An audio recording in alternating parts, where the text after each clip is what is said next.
Chapter 1. Stay on your knees and let the rain cleanse that poisonous heart of yours. No one is allowed to give her an umbrella. The man who barked this order was Kelvin White, the man I'd spent years hopelessly in love with. And the one kneeling in the storm, drenched and trembling. That was me.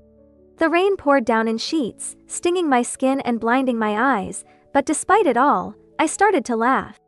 A sharp, unexpected laugh that rose from the pit of my chest. It wasn't bitterness or despair. It was a joy. Pure, unshakable joy. Because I had been given a second chance. I'd gone back in time, back in the day when the White family and my family were finalizing wedding plans. Back to the day when everyone thought I didn't deserve Kelvin. And honestly, they weren't wrong. The gap between our lives couldn't have been wider. When I first met Kelvin, he was the only heir to the richest family in Sea City, a man who had everything handed to him on a silver platter. And me? I was just the daughter of a bankrupt family, left picking up the pieces after our business collapsed years ago. The only reason our fates became tied together was because my parents had passed away, saving Mrs. White's life. Out of gratitude, Mrs. White insisted Kelvin marry me. It wasn't love. It wasn't even respect. It was duty, plain and simple. When the news broke, everyone pitied Kelvin. They called it a tragedy. A cruel twist of fate. Kelvin himself didn't bother hiding his resentment. So, when the engagement became unavoidable, he retaliated in the pettiest way possible. On the day of the typhoon, he locked me outside in the storm. "Joanna, do you even realize how out of your league you are?" His friends didn't hold back either. "She's ruining his life." One of them scoffed. "There are a million ways to repay a favor. Why does it have to be marriage?" And Kelvin didn't stop them. Of course, he didn't.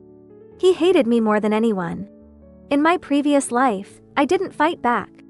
I didn't argue or defend myself. I just knelt there in the rain all night, from dusk until dawn. By the time morning came, I was feverish and barely conscious, collapsing into the mud. When Mrs. White finally heard about it from the servants, she tore into Kelvin, berating him for hours. By the afternoon, she dragged him to the courthouse herself and forced him to marry me. It was the most humiliating day of his life, and he made sure I'd pay for it. The wedding itself was a mess. Kelvin's true love, Noelle, showed up in the middle of the ceremony.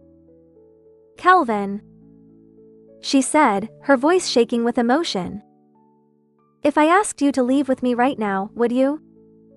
His bloodshot eyes told me everything. But in the end, he shook his head, his voice barely audible. "Noelle, I can't. My parents' wishes come first.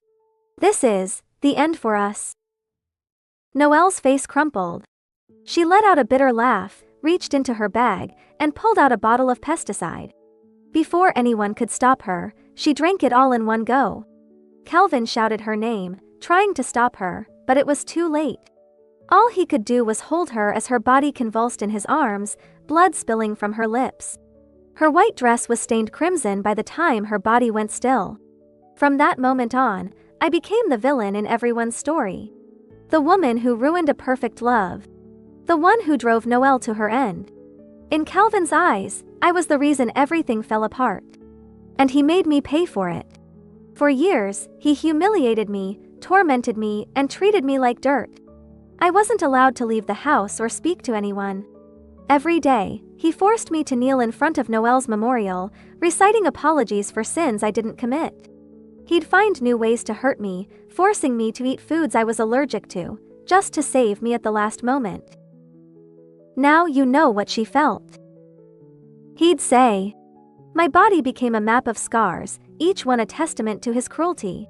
When I finally couldn't take it anymore, I begged for a divorce. His answer was always the same, a cold, mocking laugh. "You think you can escape me? Never. Joanna, as long as I'm in pain, you'll be in pain too. That's the only way Noelle can rest in peace." For nearly 20 years, I endured that nightmare. A life of constant abuse, humiliation, and isolation. I was nothing more than a punching bag for his grief. In the end, I saw no way out but take my life. When I finally found my chance, I threw myself into the sea. But my soul clung to the world, heavy with resentment, tied to Kelvin like a shadow.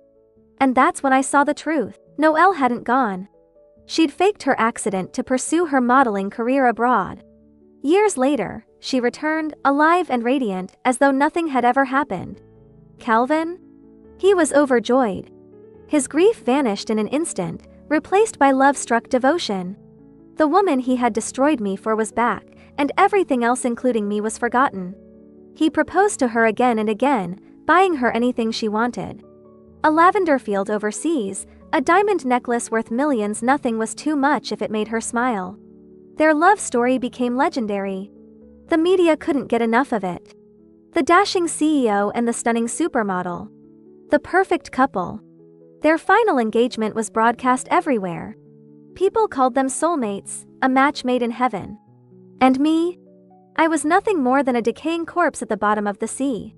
My body was picked apart by fish while my soul festered with unresolved hatred. Then, one day, I woke up. The universe, in its infinite cruelty, had given me a second chance. But this time, I won't waste it. I won't cling to Kelvin. I won't plead for scraps of love. I'll walk away, far away, and live the life I should have lived the first time. Chapter 2. The maids hovered near the windows, peering out at me, their whispers cutting through the rain.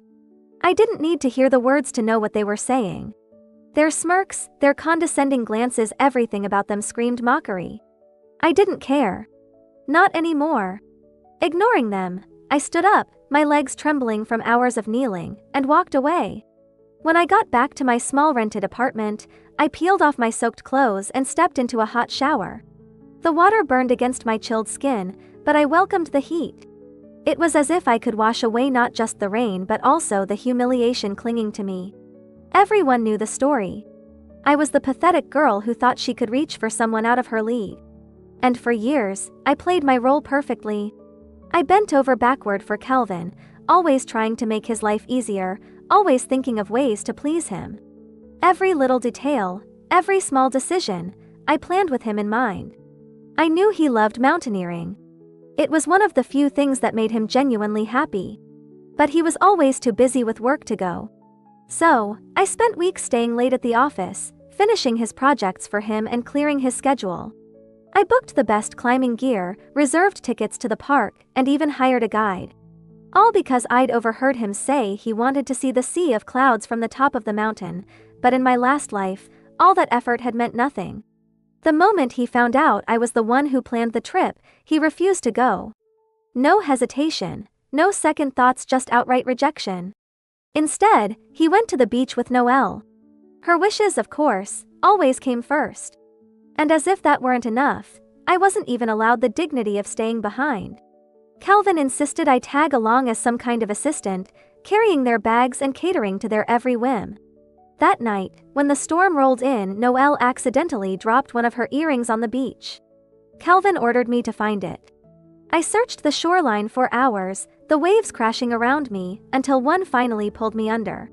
I would have gone if not for a passing patrol boat. By the time they dragged me out of the water, my lungs were filled with seawater, and I was barely breathing. I spent weeks in the ICU, fighting a lung infection so severe that doctors weren't sure I'd survive. It was a kind of helplessness I never wanted to feel again. Which is why, in this second chance at life, I knew exactly what I needed to do. Leave. Leave Kelvin. Leave the humiliation. Leave the pain. I packed my bags quickly, stuffing clothes into a suitcase with trembling hands. I was done staying in a place that suffocated me.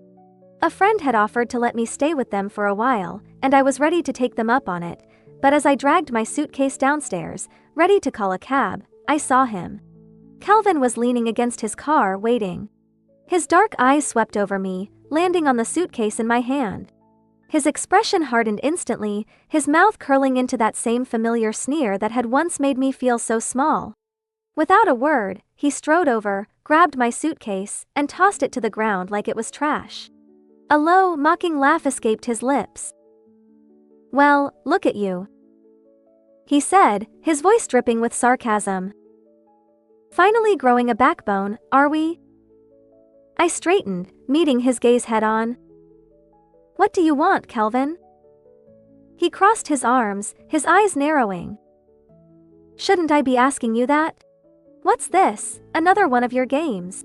Let me guess, run away for a few days, and then come crawling back, crying to my mother about how hard your life is. His words were sharp, cutting into me like they always did. But this time, I refused to flinch.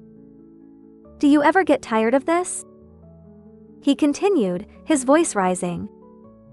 Do you really think you can manipulate me? If it weren't for my mother, do you think you'd have any power over me at all? I didn't answer. Instead, I calmly walked over to the trash can, picked up my suitcase, and dusted it off. Then I turned to face him, my voice steady and cold.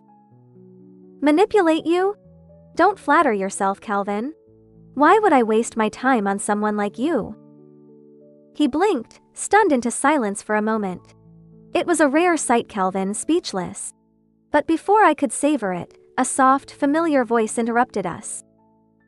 Joanna, don't be like this. Noelle said as she stepped out of Kelvin's car, her tone gentle and soothing, the way someone might speak to a child.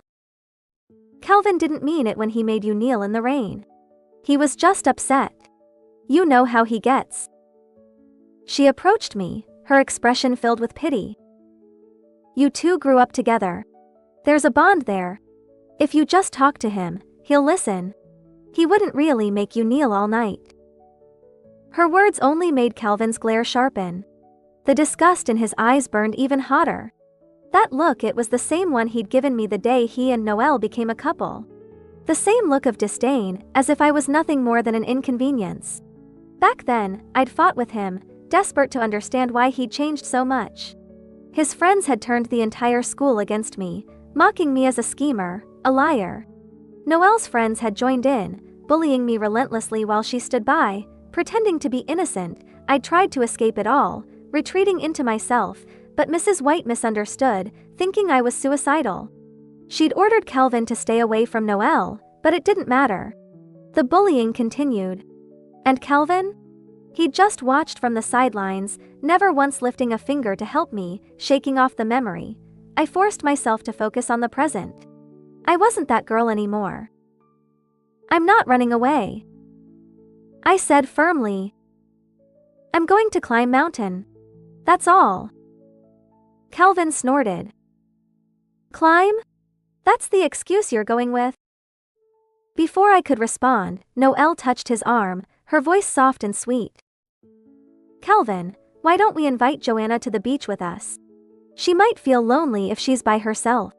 I'm not interested, I said, cutting her off. I don't like the beach. I'm going climbing. That shut Kelvin up. His mouth opened, and then closed, his irritation barely concealed. He took a deep breath, and then scoffed. Fine. Waste your time however you want. Noelle, stop bothering with her. She's not worth it.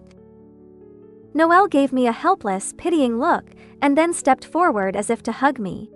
But just as she reached me, she stumbled back, her heel twisting beneath her. Ah! She cried out, falling to the ground with a thud.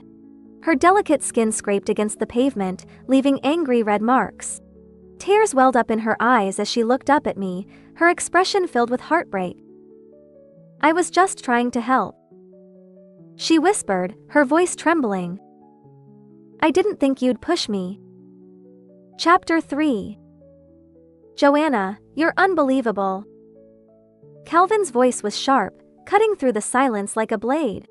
Before I could react, he shoved me hard. I stumbled backward and hit the ground with a sickening thud, pain exploding in my lower back. The impact sent a jolt up my spine, sharp enough to steal my breath. I gasped, clutching at the ground as the realization dawned, my tailbone. Something wasn't right, maybe cracked, maybe worse. But Kelvin didn't stop. Do you think I owe you something? He snapped, towering over me, his voice dripping with venom. Do you think everyone owes you? Your parents are gone, Joanna. No one's here to cover for you anymore. And Noelle? She doesn't owe you a damn thing either. I didn't move. The pain radiating from my back made it hard to breathe, let alone argue. You're disgusting. Kelvin continued, his words like acid. Being around someone like you makes me sick. I swallowed hard, forcing down the lump in my throat. I wasn't going to give him the satisfaction of seeing me break. Not again. You don't have to worry, I said, my voice cold and steady despite the sharp ache in my ribs. This marriage won't last much longer. I'll be out of your life soon enough. He sneered, his eyes narrowing in disbelief. Oh, really? I'll believe it when I see it. He turned away like he couldn't stand to look at me any longer. Then, with a deep breath, he bent down and scooped Noelle into his arms so effortlessly, so gently, it made my stomach turn. Without another word, he carried her to his car, slammed the door shut, and sped off, leaving me sitting alone on the cold pavement for a long time. I didn't move. The pain in my tailbone throbbed with every pulse of my heart, but I couldn't bring myself to get up. I stayed there, staring at the empty street, the silence pressing down on me. Eventually, I forced myself to stand. My legs wobbled under me, and every step sent a fresh wave of pain through my back. I limped to the curb and flagged down a cab, collapsing into the back seat as soon as it stopped. The ride to the hospital was slow and quiet. I leaned against the window, clutching my side, trying to ignore the pain. But my mind wouldn't stop racing. It was hard not to think about how far things had fallen. There was a time when Kelvin wasn't like this. When I first came to live with the White family, he was the only one who spoke to me. I still remember how awkward he looked as he handed me a piece of candy, his voice soft and unsure. That small act of kindness meant everything to me. Back then, I followed him around like a shadow, always wanting to be close to him, always wanting his attention. In high school, Kelvin was wild and fearless, the kind of person who made enemies without even trying. One day, after school, a group of boys cornered him behind the gym. They hated him, his arrogance, his confidence, his refusal to back down. I was walking by when I saw it, a steel pipe raised high, ready to come crashing down on his head. I didn't think. I just ran. I threw myself in front of him, and the pipe hit me square in the back. The pain was blinding, but I didn't regret it. Not when I saw the look on Kelvin's face. He went ballistic after that, fighting off the group with a ferocity I'd never seen before. By the time it was over, they were on their knees, begging for mercy. Later, when I could barely move from the bruises, he stayed by my side, carefully applying ointment to my wounds, his hands trembling. He refused to let the matter go until the boys were expelled. That same Kelvin, the one who once cared enough to fight for me, to protect me, was long gone. Now, he didn't think twice before pushing me to the ground or throwing insults my way. And yet, somehow, I wasn't surprised. I shook my head, forcing the memories away. There was no point dwelling on the past. Kelvin had made it clear where we stood now. When Mrs. White returned, I'd convince her to let me leave. This marriage was a mistake, and I wasn't going to let it ruin me any more than it already had. Once I was done at the hospital, I realized some of my belongings were still at Kelvin's house. I didn't want to go back there, so I called the housekeeper instead. Hello? A young maid answered, her voice timid, almost unsure. Hi, I said, trying to keep my tone polite. Could you pack up the rest of my things and have them sent to me? I'll pay you for the trouble. There was a long pause. I could almost hear her hesitation, the way she was likely debating whether or not it was worth the risk. The amount I offered must have tempted her because she was just about to agree. But then I heard a sharp voice in the background. Are you insane? Do you know what you're doing? You think you can just help her? The young maid stammered something, but the older voice cut her off. Do you want to lose your job? Helping someone like her, do you know how much Mr. White despises her? If the master finds out, you'll be out on the street. I sat there, clutching the phone, listening as the younger girl's voice broke into quiet sobs. I didn't hang up. Neither did they. The argument ended with the call being abruptly cut off. For a long moment, I just stared at the screen. I wasn't angry. I wasn't even surprised. Even the maids in that house knew whose side they were supposed to take. Kelvin's hatred for me extended to every corner of his world. The call ended abruptly, cut off by the sound of scolding voices on the other end. I sighed, leaning back against the stiff hospital bed. My gaze drifted to the ceiling, blank and white, as if it could swallow me whole.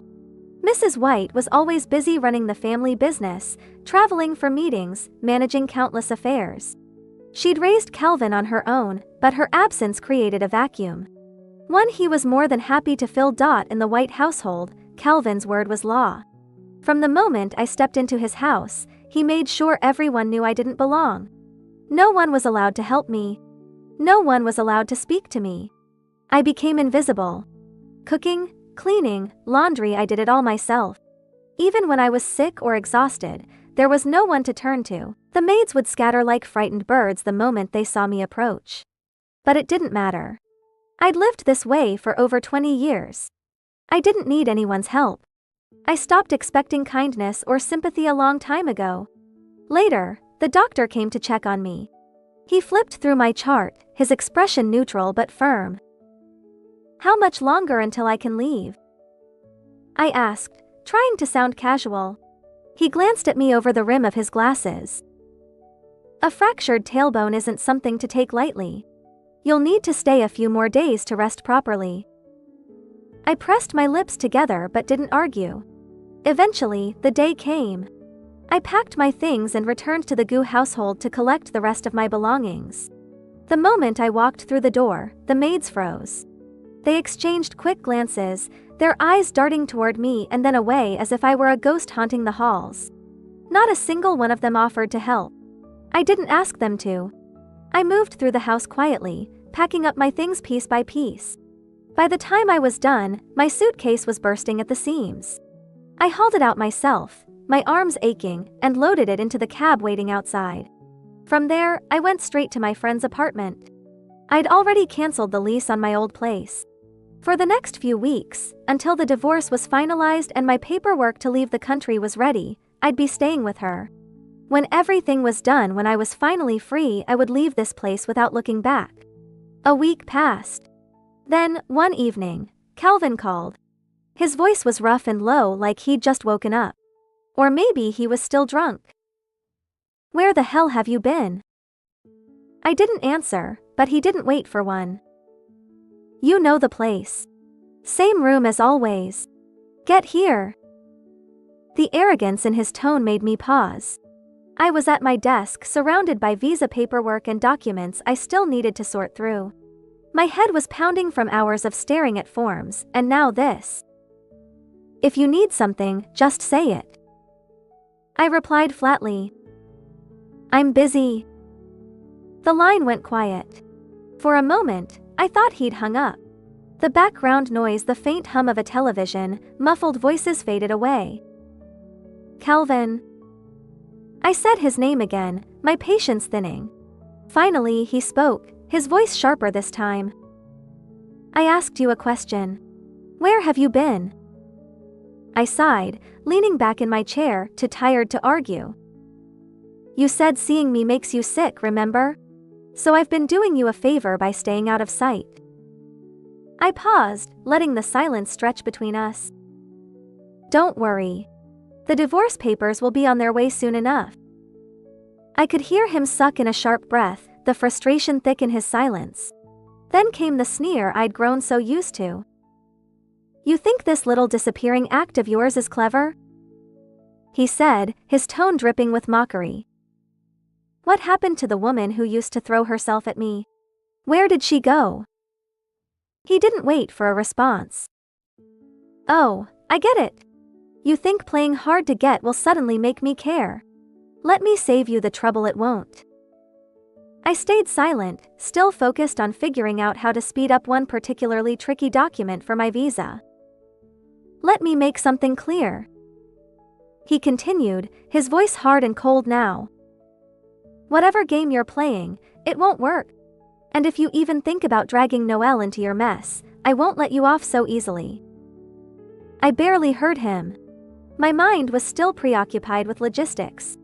It wasn't until he said my name sharply that I realized I hadn't responded in a while. "What's the matter?" he taunted. "Scared now?" I almost laughed at the absurdity of it. "If you're scared, He continued. Then come back and apologize to Noelle. Beg her for forgiveness. Do that, and maybe I'll let you come with us to the beach next time. Don't worry, I said calmly, cutting him off. The paperwork will be sorted out soon. And when it is, I'll be as far away from you as possible. Before he could respond, I ended the call. Then, with a quiet sigh, I turned off my phone and set it aside. I had more important things to deal with. The visa was approved. I finally held the documents in my hands. Shortly after, I received news from the university I'd applied to. Without wasting a second, I scheduled an online interview. Studying at my dream school had always been a goal of mine, one I'd clung to in both this life and the last. While waiting for the interview results, I paced nervously, my thoughts a jumble of hope and anxiety. The moment the acceptance came through, I felt a surge of joy so pure it left me momentarily breathless.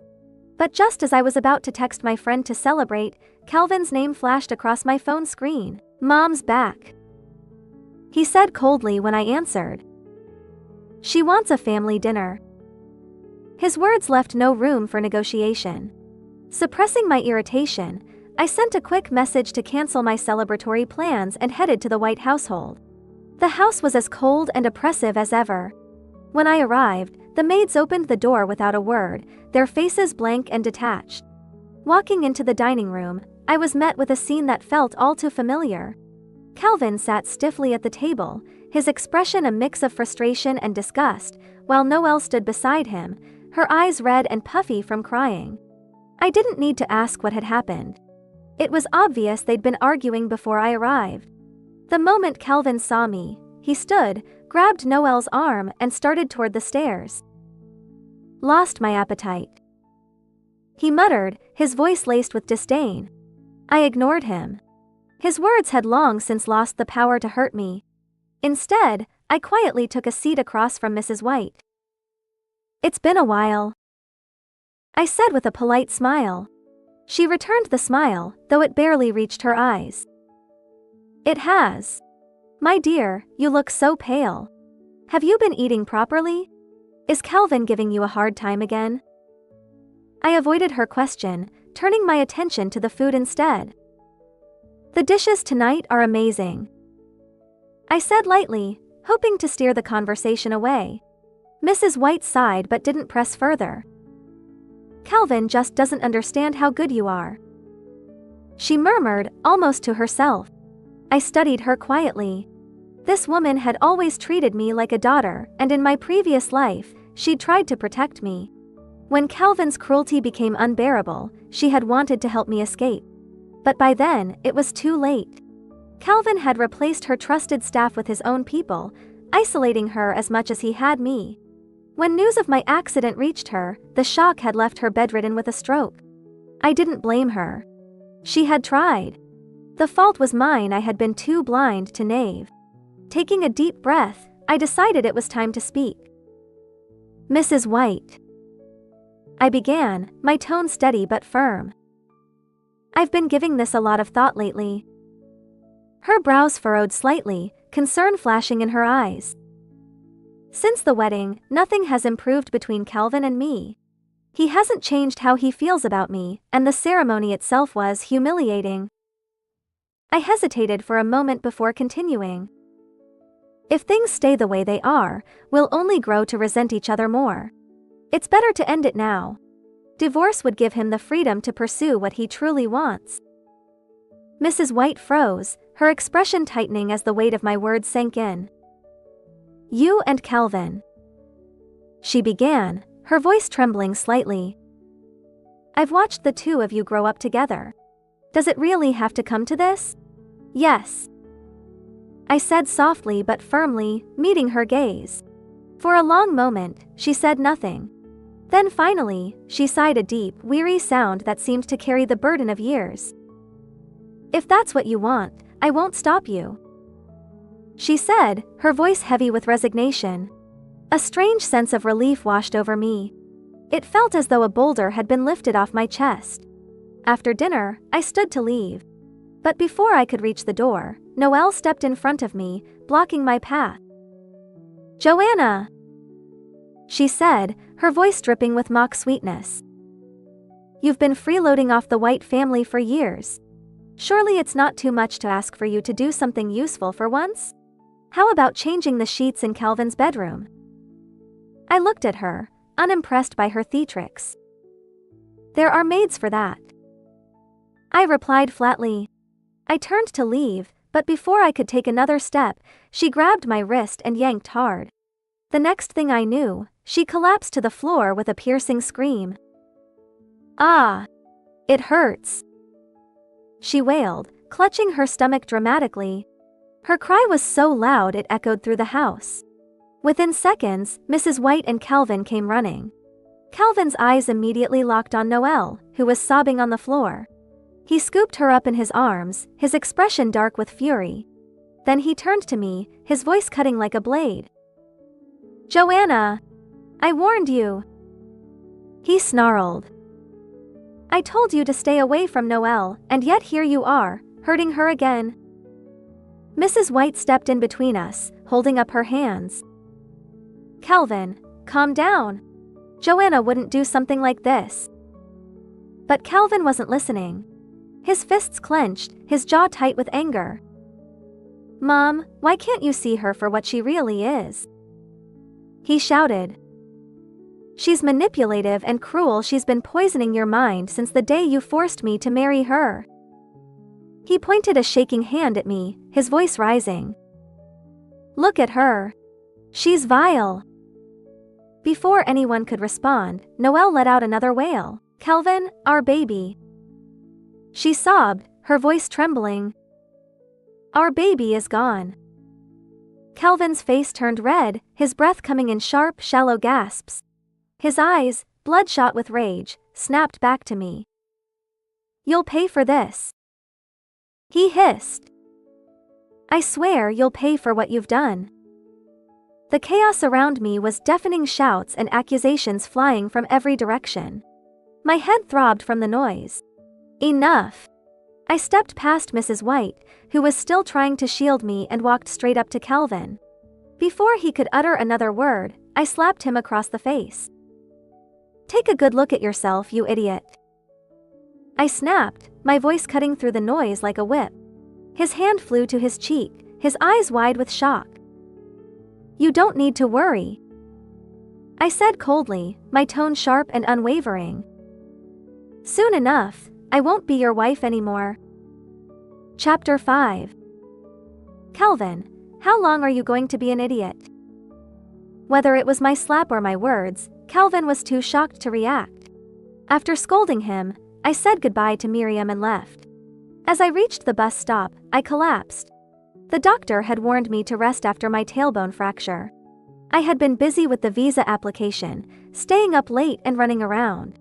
Today, during the meal, Kelvin had accidentally hurt me several times during the argument. The rush of blood to my head made me dizzy. Thinking about it, I really wanted to beat him up. From childhood to now, Kelvin had always been biased, never believing me. Noelle liked to frame me. I had experienced it early on. Once she fell, and I helped her up, but she told Kelvin I pushed her out of jealousy. I explained once or twice, but Kelvin didn't listen, so I stopped bothering. This time was no different. I tried to stand up, but my vision was still dark. I waited quietly for my strength to return, then planned to call a cab to the hospital. At that moment, a pair of shiny shoes appeared before me. A strong hand helped me up. I'll take you to the hospital. Hearing this, I relaxed and passed out. I had met a kind person, so I didn't need to hold on anymore. When I woke up, I saw the same doctor from before. This time, he wasn't wearing a mask. To my surprise, he had a face that could rival a celebrity's. You're awake? You're really lucky. Hearing his voice, I realized he was the one who saved me last night. What a coincidence. Seeing me staring at him, he seemed a bit uneasy. Low blood sugar and low blood pressure, combined with old injuries and lack of sleep. You didn't realize how serious it was. I nodded, wanting to thank him, but Kelvin's call interrupted me. His voice was filled with anger and sorrow. It's all your fault, Joanna. Noelle lost our baby. Why couldn't it have been you? Human emotions don't always connect. Listening to Kelvin's desperate cries, I only felt annoyed. Actually, Kelvin, you could have explained everything to your mother before the wedding. If she had known Noelle was pregnant, she wouldn't have wanted her grandchild to be a bastard. From the very beginning, you could have refused. You were the one who said you were willing to fulfill the marriage contract, and then you felt I was taking advantage of you. Everything is just a result of your own indecisiveness and hypocrisy. I was too good to you, too indulgent, making you lose your sense of direction. And by the way, Kelvin, you're a complete idiot. With that, I hung up the phone. The dizziness returned. The doctor beside me supported me. You shouldn't get angry. Take deep breaths. During the examination, I noticed you have many small injuries. If you're experiencing domestic violence, I can help you report it. Looking at the righteous doctor in front of me, I said, no need to report it, but there is something else you can help with. He looked puzzled. What is it? Chapter 6. During my argument with Kelvin, he mentioned that my existence was a hindrance, even as an ex-wife. Okay. That afternoon, I posted a photo of myself leaning on the doctor's chest. The caption read, "With you, I feel safe." As soon as I posted it, Kelvin's friends, realizing the man wasn't Kelvin, came to warn me. I turned off my phone and sincerely thanked the man in front of me. Thank you, Dr. Garrett.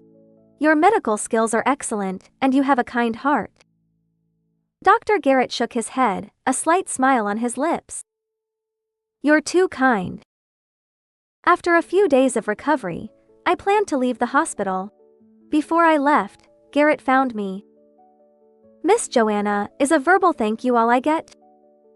I understood. What do you like to eat? My treat. I'm not picky, anything will do. Unfortunately, I had to go back and prepare for my studies abroad, so we set a date. On the day of our appointment, I wore a red dress I hadn't worn in a long time. In the perpetually cold climate of Russia, it would be hard to wear it again. Most of my things had been shipped, and I had said my goodbyes to friends. The rest I carried with me. During this time, Kelvin's calls came one after another. Even blocking him didn't help. Unable to bear it, I finally answered, only to hear accusations. You promiscuous woman, already married and still fooling around. I laughed. He and Noelle had been entangled, yet he was quick to accuse me. You're ridiculous. Kelvin no longer stirred any feelings in me. Kelvin, I'm tolerating you out of respect for your mother. You're incredibly hypocritical. I married you, not sold myself to your family. I've already drafted the divorce agreement and sent it to you. It's you who refuses to sign. What? Divorce agreement? Kelvin sounded incredulous. Mom won't agree. I sneered.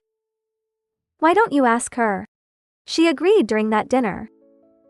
Kelvin was silent for a moment. No, I don't agree. His refusal was surprisingly fresh. Your agreement doesn't matter. After a year, the marriage will be automatically dissolved. And I have evidence of your de facto marriage with Noelle. Even if it goes to court, we will divorce. Kelvin, wake up. Your opinion doesn't matter. Chapter 7. Miriam called to ask if I could forgive Kelvin, but I refused.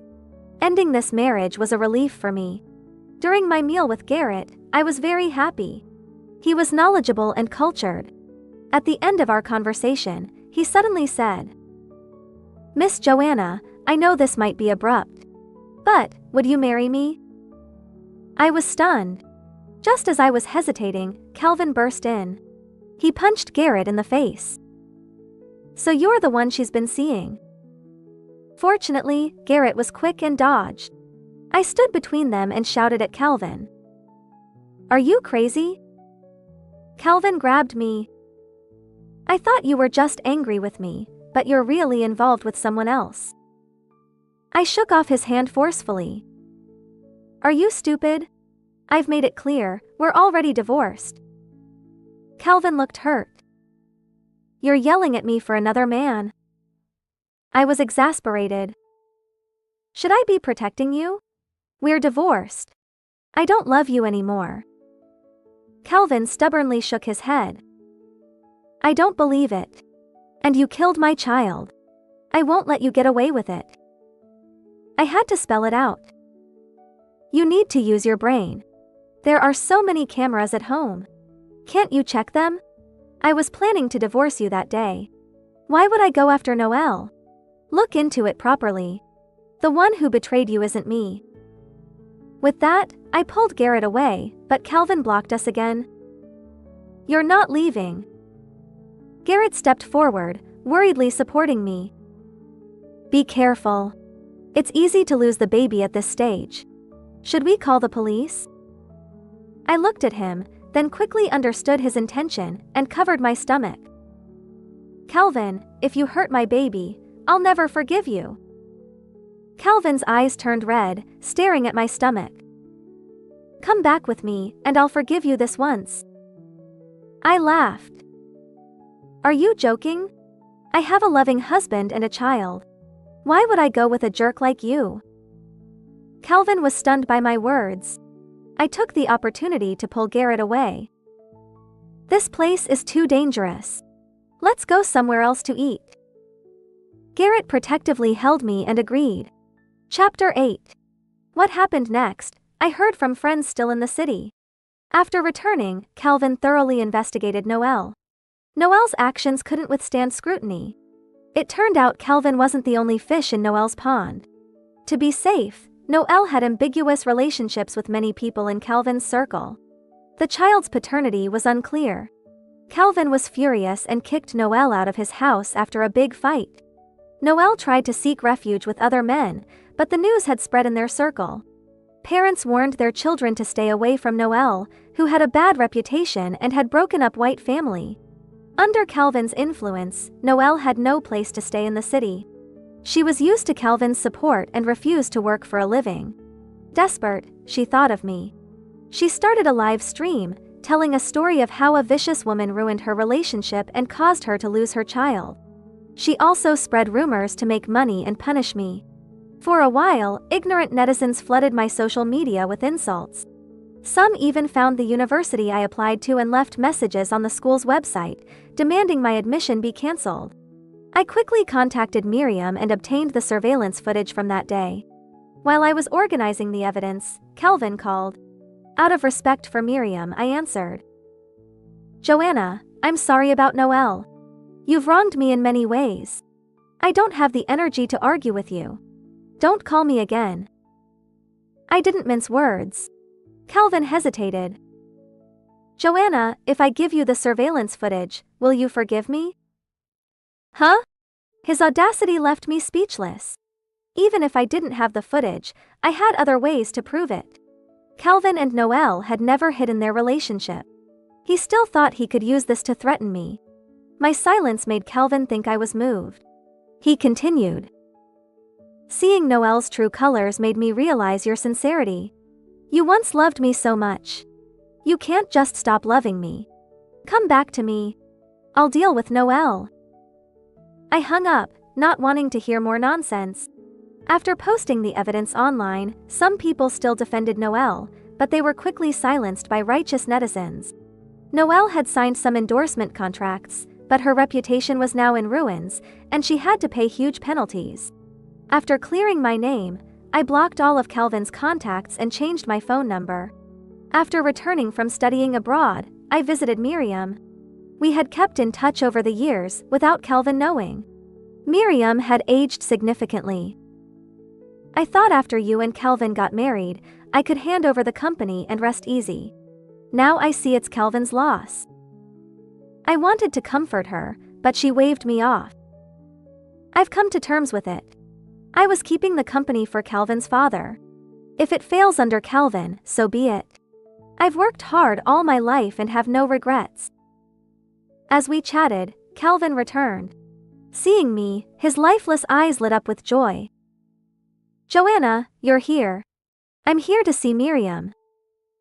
Hearing this, the light in Kelvin's eyes dimmed. He seemed to realize something and smiled bitterly. Of course. After how I treated you, why would you come to see me? I didn't want to stay long. After saying goodbye to Miriam, I left. As I walked out of the yard, I felt a burning gaze on my back, but I didn't look back. Returning home, I found a table of delicious food still steaming. A voice called from the kitchen. You're back. Wash up and eat. I rushed to the kitchen and hugged the person tightly.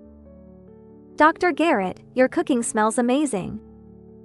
Garrett turned around, playfully tapping my nose. You little foodie, stop flattering me. I handed him the test results. Garrett, I used to dream of a life with just the two of us, 3 meals a day, and for seasons. Now, that might not be possible. Garrett's face changed, his expression serious. But after reading the results, his worry turned to joy. It'll be a life for 3. I said. Garrett hugged me tightly. After 2 lifetimes of hardship, happiness had finally found me. When I first met Dr. Garrett at the hospital, I never imagined I would fall for his pursuit and marry him. But I'm glad it was him.